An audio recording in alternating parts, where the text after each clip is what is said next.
ताजा ताजा आइल दूर के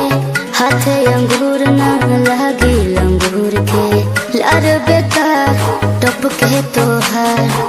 देखो तारा तो कहा घूर घूर के पानी चश्मा लगोले अच्छा बानी चश्मा लगोले दूरबीन जइसन हारमोनिया बजावतनी बीन जइसन हाके नाच रे पतर की नागिन जइसन तया के नाच रे पतर की नागिन जइसन अरे बंगा भाई बजाओ बजाओ बजाओ बजाओ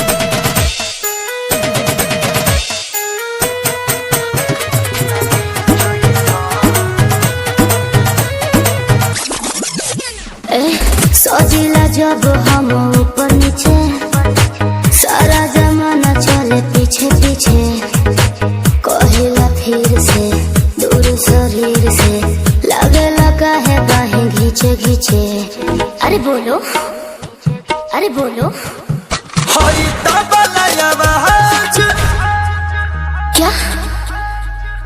आज तबला आवाज करे टीन जइसन हई ताल पर तू धिनक धिनक दिन दिन जइसन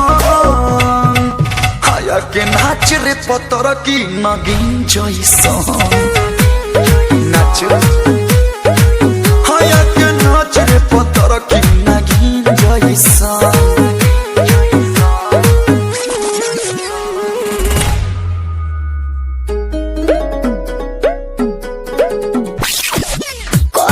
कलू जवन कहतानी कोरा में लेके आंसू काटो जानी आजा तू खुल के मजाला पुल के पूरा बदन भइल पानी पानी तनी डूब के निकला ओहो हो तनी डूब के निकला डॉल्फिन जइसन तोरा ओठ के सवाद नमकीन जइसन हाया के नाच रे पतर की नगिन जइसन हाया के नाच रे पतर